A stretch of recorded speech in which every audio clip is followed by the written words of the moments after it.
Hey, ladies and gentlemen, this is Carmine Sabia for Explain America, and Trump attorney Alina Habba. She is stepping into the ring and she's ready to do battle. Before we get started, please make sure you like, comment, share, and subscribe. Those little things really help us out and they help our channel continue to grow. You know, Alina Habba may have been silenced by the judge in Trump's massive defamation lawsuit, but when she got out of court, she was anything but silent.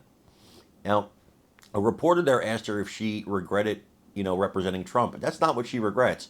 She talks about what she regrets. And then she talks about what she has second thoughts about before dropping a huge announcement about future plans. If I were E. Jean Carroll, I wouldn't buy that mansion just yet. I want you guys to watch this video and then like, comment, share, and subscribe. It really helps us out. I'm Carmine Sabia for Explain America. We love you guys. God bless you. Take care, everybody. No. I'm glad you asked me that question. No, I'm not having any second thoughts about representing President Trump. It is the proudest thing I could ever do. What I am having second thoughts about is the license that I stand here with that the people in there are supposed to have. I have not spoken because I respect my ethics while I'm on trial. But let me now speak about what has happened. I have sat on trial after trial for months in this state, the state of New York. Attorney General Letitia James, and now this.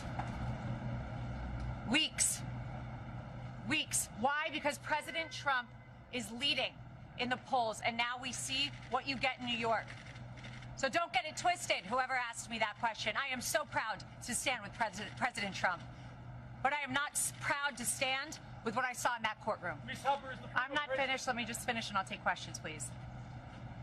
Before I walked into court, that judge decided that every single defense President Trump had, we were not allowed to raise in front of the jury. It is in writing, and I encourage the journalists, the real journalists, to take the minute to look at his orders.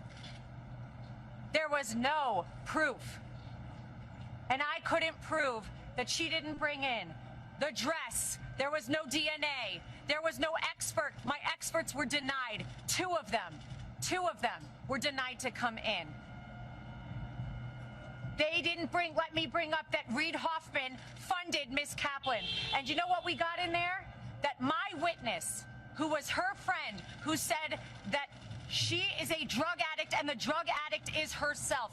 That friend, I found out in there, was paid for by Miss Kaplan's firm, and that is disgusting. That is a violation of everything I stand for, and that is why I stand with Trump.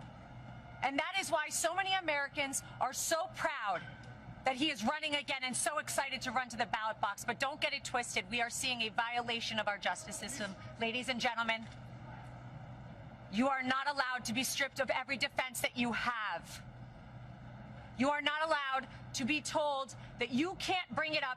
And imagine a point where a judge tells the lawyer, before your client, the former president of the United States, the leading candidate and obvious nominee for the Republican Party, before he takes the stand to defend himself, Ms. Habba, tell me the questions you're going to ask in open court and tell me exactly what he's going to respond. And then edited my questions, edited the response he was allowed to give. And guess what my client did? He took the stand. He abided by the rules of this corrupt system that I have seen. We will immediately appeal. We will set aside that ridiculous jury. And I just want to remind you all of one thing. I will continue with President Trump to fight for everybody's First Amendment right to speak. Everybody's a right to defend themselves when they are wrongfully accused, and to be able to say, I didn't do it. And to double and triple and quadruple down and say, this is wrong. This is wrong.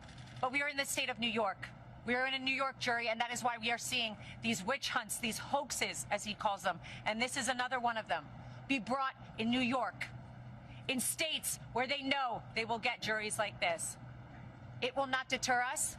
We're fighting, and I assure you, we didn't win today, but we will win. The record that was made in there, and the behavior I saw in there, some of which was reported widely today, gave us the most perfect record on appeal, and even if I needed it, which I don't, we were stripped of every defense, every single defense before we walked in there.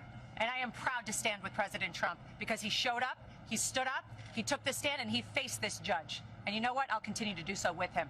Yes. Ms. Habba, is the former Of course, I've spoken with the president. Ms. Habba, is the former president scared now of the consequences of his actions? The former president does not live his life in fear, as you've seen every single day. The former president and probably future president will continue to fight for Americans. Thank you very much, everybody.